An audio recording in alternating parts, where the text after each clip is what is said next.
Thank you, sir, for the time.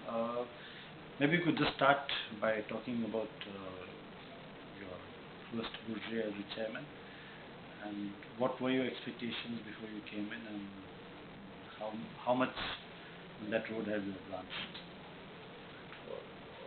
As a major aviation industry and Lebourget being the greatest show, we prepare well for this with certain kind of expectations. And France is a country where a lot of companies we do business with them, and we had a plan to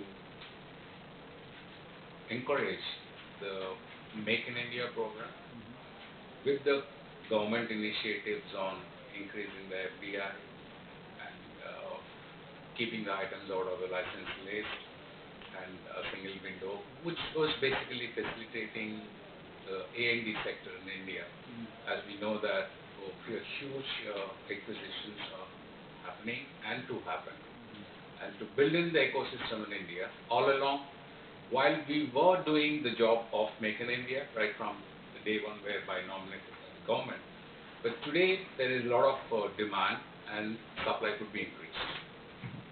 So we did have certain discussions with companies where we have the technology from them, like advanced like helicopter. Right. The engines are co-development between Turbomeca and HA. One other idea was to set up. We know the ALH has been matured well and been behaving or performing well, and it's time for us to make customer more happier by improved service quality. So we thought there is a great opportunity to impress upon Turbomeca right, to join us and create a joint venture for MRO of Shri engine, which is fitted on through helicopter. So it's clear, both the companies could understand the requirement, and it's a clear case of a business opportunity also, and it is more reinforcing the relationship between the two companies. So we could sign a memorandum of understanding, and then be sure that it would soon take off for establishing the facilities.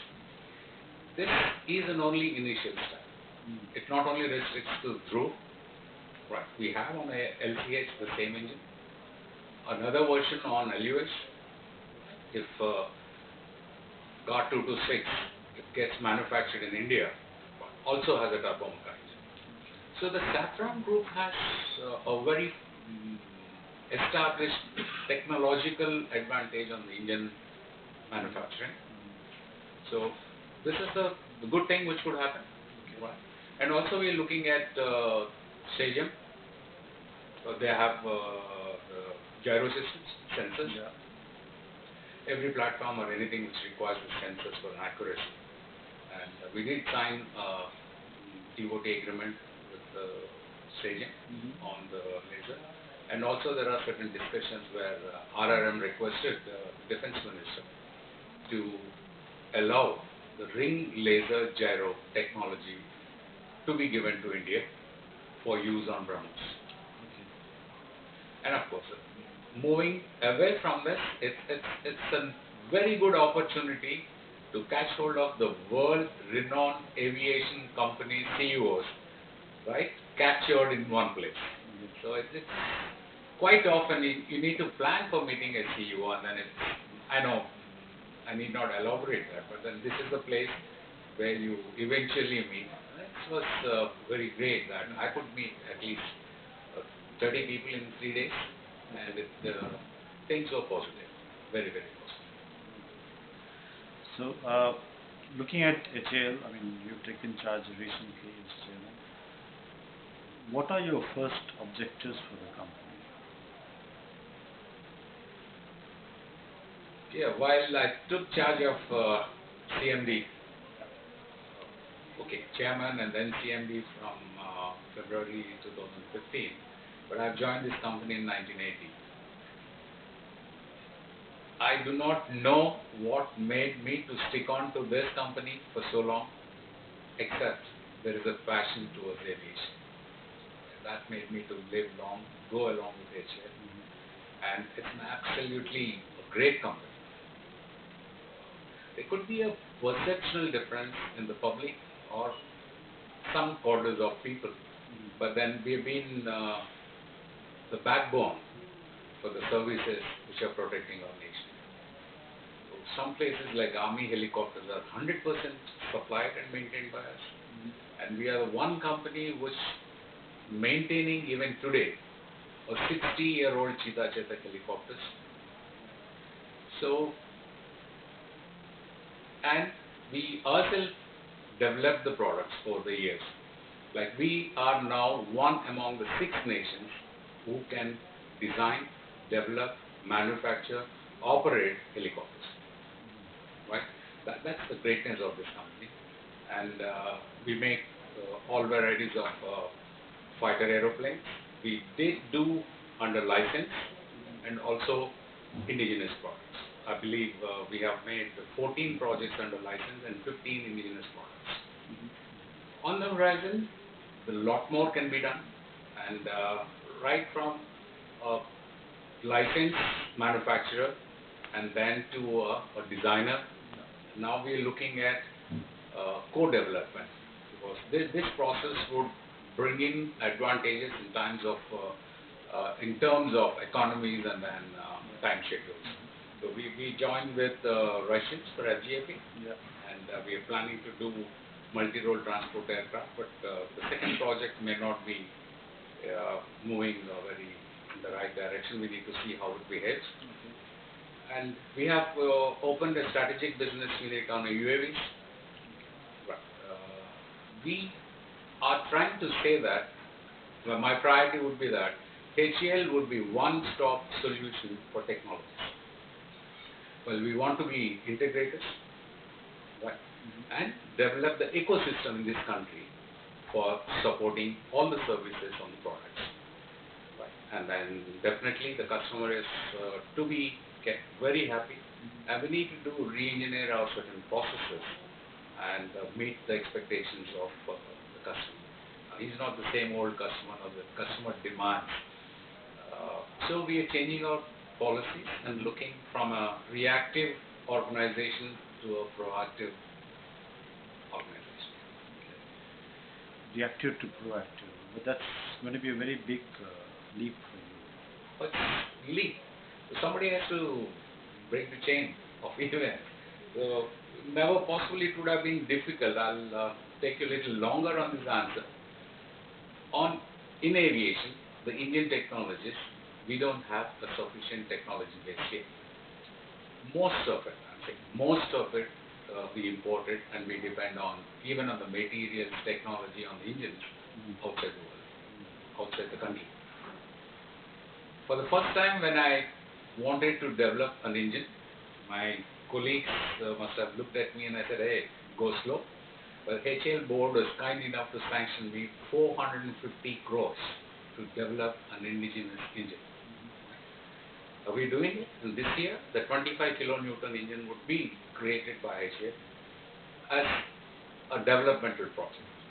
So this is a shift, right? Now, take the UAVs. While we can produce ourselves, and we have been doing it, one route, right from the raw material to the final product. But today, there are other organizations in India like NAL, ADA, HAL, DRDO labs. There's a lot of energy in the system, but there is a missing link of synergy. So we reach all the organizations, and there are forums which are created at national level, at DPSC's level. So regular meetings at the frequent intervals would happen. So like UAV, Rustum, which DRDO was projected. HAL is a risk partner, where we are spending around 210 crores. We're giving it to DRDO in their development work. When it matures and successful, the production is with HAL. So yes, lot changes are happening, and then upgrades. Earlier we used to be tasked by services to do an upgrade, a particular project. We look at the Hawk. Right? We said we're going to do an upgrade by ourselves. So we have suggested it to the customer, Indian Air Force, and he was very happy on it. So yes, it takes time, but then we're doing, and I'm sure that the customer and the country would appreciate the efforts of HAL. Uh, what are the main challenges that you see for this year and the next decade? While the environment in the country is very positive with the government initiatives, Make in India concept, the caution I would be on is that while the statistical numbers doesn't mean a real bill. If you're saying your acquisition plan is 100 billion US dollars, and if you say offset is 50 billion US dollars, I don't think it really turns into a numbers. There is something beyond anybody to look on for it. Now, if you see the defense products, an aircraft for example, making, selling is one issue. But these platforms are going to be in service for minimum 25 to 30 years. Yeah. So you need to support them. Oh, it would be possibly difficult for anybody to keep a shop open for 30 years on the same job. So while everything is upbeat and the numbers are well defined here, nothing more than 100, 200, and your margins obviously would be less and the commitment is too long. So this is what would be a difficult situation in developing the ecosystem in India. That's the reason if you're looking at it on our website, for the first time you would see ALH which we're making. We're saying that we're going to give you under TOT, like earlier Eurocopter or where we got the Cheetah Chetak under license to us. Now having developed an ALH, we are offering it into the Indian partners. Yeah. So this may simulate the initial testing. And we would be, as the leaders of the aviation, we would definitely handhold the people who wants to come and join us along with it. The only issue would be it may not be to the tune of expectations and the environment which is created now. So that's the one which I would be cautious. But that also means that you're actually going to help your own competition grow. I wouldn't say a competition when And because all the private sector guys who are coming in would Would. ultimately be competing with it you. requires some time, and we see this should be an objective of the company also. We are destined to create the system. Now tomorrow an aviation company is coming. I'm sure that there is no other company in India, then definitely they would like to pull the people from Asia. Yeah. Right. So the threats are obvious, but then looking at the things, we can't stop the bigger objective of it. And I'm sure as managers of good performing company, we will always find ways and means and then handle this. And private sector, there's a lot to do. There's a lot to do. It takes time. It is not that today we would be out of business, no question at all. So there's a large space to play around, and as leaders, we would encourage the people. We have about 2,600 SMEs helping us in making it. Now we want them to graduate into level 1, level 2 suppliers. Today, I mean, surprising that we don't have a level 1 supplier. I mean, you can hardly count them on your fingers. So let's see, yes, as things move, I'm sure we would find the business, and we have the lead of expertise to design a product, manage and maintain a product. So strategy would be evolved to keep it on. You mentioned FGFA. India needs the fighters very quickly. So how soon? What are the timelines that you're looking at now? The timelines, yeah, there are processes in design development. We understand the requirement of this and by that LCAs which are approved. Yeah. Customer himself has said that is an IOC was given. We're trying to build those LCAs more. While we have created a hangar with facilities, it's ready to make the product. So we are impressing upon the agencies who have designed it and to the customer that there is a kind of an aircraft which is operationally useful, would be made by the time we take design, develop, manufacture this FGFA would be around 6 years from now. So you look at an induction in the Air Force in 2022? 2021, 22. We are doing a customized system developments for Indian 5th generation fighter. Yeah. While people would say that the PATFA Russian version is flying, Mm. that's not the one what we wanted. But we have our own requirements to incorporate that, prove that aviation, yes, these cycle times are, if I'm saying 6 years, it's too good a time to be making it all. And are all the issues sorted out with the Russians on LGFA? Some, I think there were some elements. No, I wouldn't be commenting on, because the CNC is on.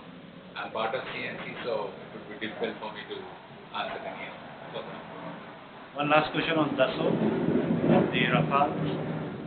Now that the 36 Rafale have been ordered on flyaway condition, do you see any light in the tunnel for the 108 that was supposed to be manufactured in HAL?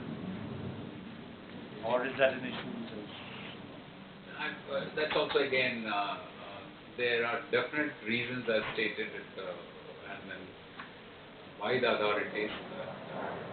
It would be wrong on my part to comment on their judgment. But yes, everybody realizes that there is the depleting of fleets, and that all the ways and means would be explored to fill in the requirement. And after all, it's a question of national safety, and I don't think anybody would compromise any corner on this issue. But you hope to make some Rafales in India eventually? Today, I would say that the procured Rafales, and as I said in the beginning, they require maintenance. They are going to be with us for 30-35 years. Okay. And definitely, even if you look at a total life cycle system of a product, the defense spending particular, you would look around 10% you would do in R&D, proving is 20%, the remaining 70% would be in the maintenance and sustenance of the aircraft. So there's a huge opportunity for HAL as well as for the private industry. Okay. Thank you.